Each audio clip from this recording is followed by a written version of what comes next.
kalau pilkada jalan terus, kita terus. Ini kan berarti mau menantang kekuasaan resmi. Nah itu saya tweet. Nah kalau ini cari masalah, karena itu sudah ada undang-undangnya. Tidak bisa tidak dilaksanakan. Timbul masalah, apakah kalau misalnya kampanyenya berlebih, lah sudah ada pengawasnya, namanya Bawaslu. Jadi Bawaslu punya wewenang kalau misalnya para calon kepala daerah itu melanggar protokol kesehatan, ada sanksinya.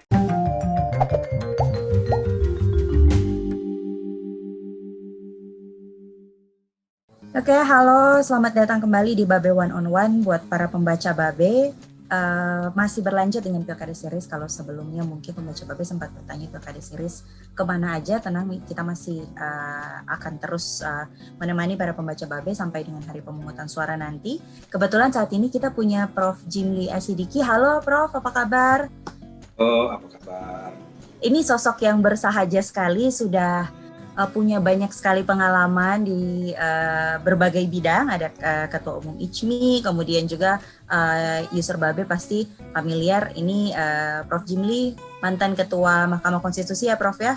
Ya, yang pertama pendiri. Prof. Jimli ini mantan Ketua Mahkamah Konstitusi, kemudian sebelumnya Ketua DKPP.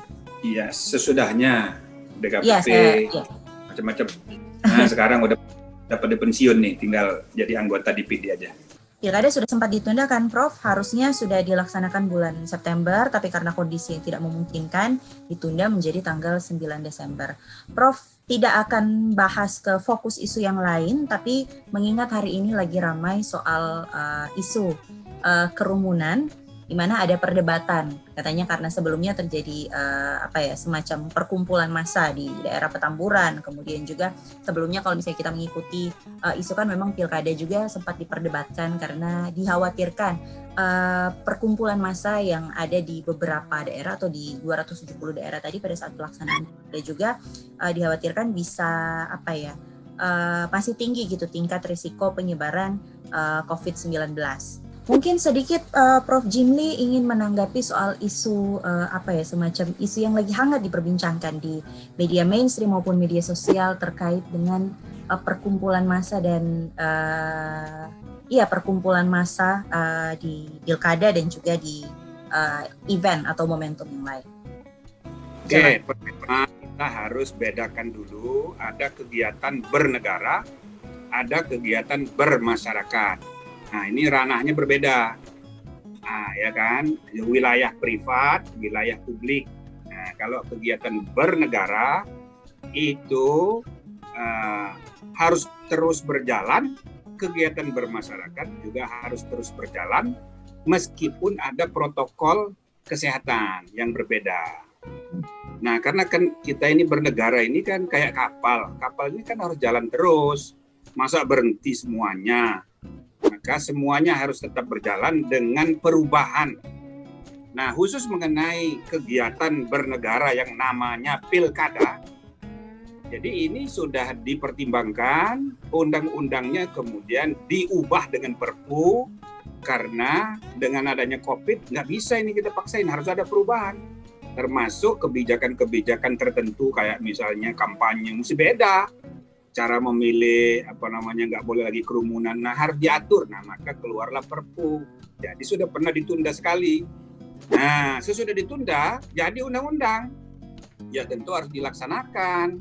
Tidak bisa kita tunda lagi, karena ini ada kaitannya dengan pilpres, kaitannya dengan macam-macam kegiatan pemerintahan seluruh daerah. Jadi kalau dia sudah dituangkan dalam undang-undang, itu jadi kegiatan resmi bernegara, gitu, ya kan? Nah, yang kedua adalah kegiatan reuni-reunian, gitu loh. Itu kegiatan bermasyarakat, bukan tidak boleh, tapi tetap harus ada protokol. Nah, protokol kesehatan itu sudah diumumkan, sudah diberlakukan. Kegiatan kerumunan ada batasan-batasan. Nah, jadi kegiatan bermasyarakat itu sudah ada aturannya, kegiatan bernegara sudah ada aturannya. Nah, jadi jangan dibanding-bandingin, tidak relevan. Misalnya kenapa itu ada kampanye kami kumpul-kumpul reuni tidak boleh, ya nggak ada relevansinya. Ini bernegara, yang satu bermasyarakat, gitu loh. Kemudian tujuannya, kalau ini kan politik resmi, pilkada. Kalau ini politik anti pemerintah, berkumpul untuk mengekspresikan, bukan mengekspresikan pendapat, tapi sikap permusuhan kepada penguasa resmi. Nah ini kan bisa jadi masalah. Bisa jadi masalah, mengundang masalah sekurang-kurangnya. Maka sejak awal saya sudah nge-tweet, kalau pilkada jalan terus, kita terus. Ini kan berarti mau menantang kekuasaan resmi. Nah itu saya tweet. Nah kalau ini cari masalah. Padahal saya sudah ucapkan selamat datang, kemudian ya baiklah dia diterima oleh banyak pencintanya, tapi selanjutnya harus jaga protokol. Karena kita harus tunjukkan keteladanan supaya masyarakat jangan karena motivasi kebencian, kemarahan, kita mengabaikan kesehatan. Jadi itu intinya ya. Jadi tidak bisa kita banding-bandingkan antara kumpul massa untuk kegiatan politik resmi, kegiatan bernegara, dengan kumpul massa untuk ekspresi kebencian kepada penguasa resmi.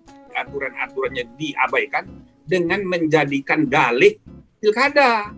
Lah lain, pilkada itu sudah ada undang-undangnya. Tidak bisa tidak dilaksanakan. Timbul masalah, apakah kalau misalnya kampanyenya berlebih, lah sudah ada pengawasnya, namanya Bawaslu. Jadi Bawaslu punya wewenang kalau misalnya para calon kepala daerah itu melanggar protokol kesehatan, ada sanksinya. Yang paling berat ialah diskualifikasi. Nah, sudah ada yang kena diskualifikasi beberapa calon. Misalnya di Sumatera Selatan kalau nggak salah satu. Nah, hati-hati. Jadi sudah ada aturannya gitu loh. Jadi bukan berarti kumpul kampanye di luar aturan PSBB, di luar aturan protokol itu dibolehkan, nggak boleh. Dan ada petugas yang mengawasi, namanya Bawaslu gitu loh ya. Oke? Oke. Prof, saya tidak akan bahas lebih panjang terkait dengan kegiatan bermasyarakat yang tadi. Kita akan fokus lebih kepada kegiatan bernegara, yaitu pilkada yang tidak ditunda karena sudah akan masuk 3 minggu jelang hari pemungutan suara. Ada 270 daerah yang akan memilih siapa yang akan menjadi calon kepala daerah mereka. Nah Prof, kondisi saat sekarang sedang pandemi, kemudian tadi Prof bilang juga memang sudah ada institusi-institusi atau badan yang memang bertugas untuk memastikan tidak ada pelanggaran yang terjadi pada saat masa kampanye dan tahapan pilkada, termasuk juga untuk memastikan protokol kesehatan ini berjalan dengan baik sesuai dengan regulasi yang sudah ditetapkan melalui Perpu yang tadi itu, Prof. Bagaimana Prof sendiri melihat sebagai mantan Ketua DKPP saat ini peran dari pihak penyelenggara pemilu, mulai dari KPU, KPU daerah, Bawaslu, kemudian memastikan bahwa pelaksanaan pilkada ini benar-benar dapat berjalan sesuai dengan aturan, partisipasi masyarakat tinggi, namun tidak mengabaikan protokol kesehatan. Nah, jadi memang tantangan yang dihadapi KPU, Bawaslu, DKPP berat sekali. Berat karena apa? Karena ada pandemi ini disertai dengan meluasnya ketidakpercayaan pada fungsi-fungsi kegiatan bernegara. Ya kan, misalnya tercermin dalam sikap umum terhadap pengesahan RUU KPK, RUU Minerba, terakhir yang paling gawat itu Cipta Kerja karena terlalu tebel, ya kan. Nah jadi anggota DPR juga nggak sempat baca itu, mungkin cuma 10 lembar aja baca dia itu, tapi udah diketok. Jadi muncullah ketidakpercayaan umum. Nah gitu loh. Ini berjalin berkelindan dengan kebencian yang sudah terbentuk sejak sebelumnya. Nah, maka penyelenggara pemilu harus bekerja keras ya. Apalagi ketua dan 2 orang, kalau nggak salah 2 orang tuh anggota KPU pusat sudah terkena. Ketua KPU udah sembuh sekarang, alhamdulillah. Tapi beberapa KPU di daerah, termasuk petugas di lapangan, itu banyak yang udah kena. Nah, jadi memang ini berat. Ya, berat. Nah, tapi yang paling berat itu menghadapi yang ketidakpercayaan tadi. Maka saran saya, ya, baik penyelenggara KPU maupun pengawas harus bersikap tidak biasa, harus bersikap tegas. Maka Bawaslu juga begitu.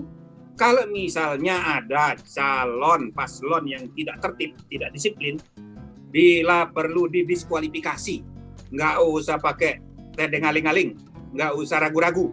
Nah, gitu loh. Sebab mengimbangi ketegasan penegakan hukum menghadapi para pembenci, ya kan?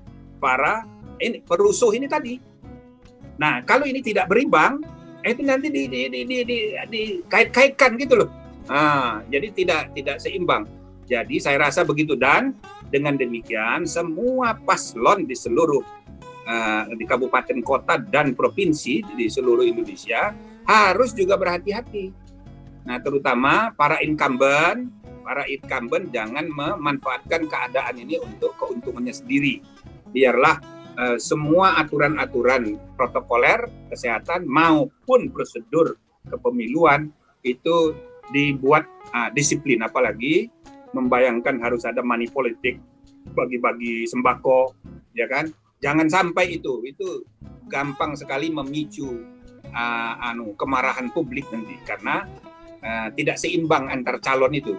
Maka ini tugas pengawasan Bawaslu harus makin ketat supaya betul-betul nanti yang terpilih itu yang bisa dipercaya.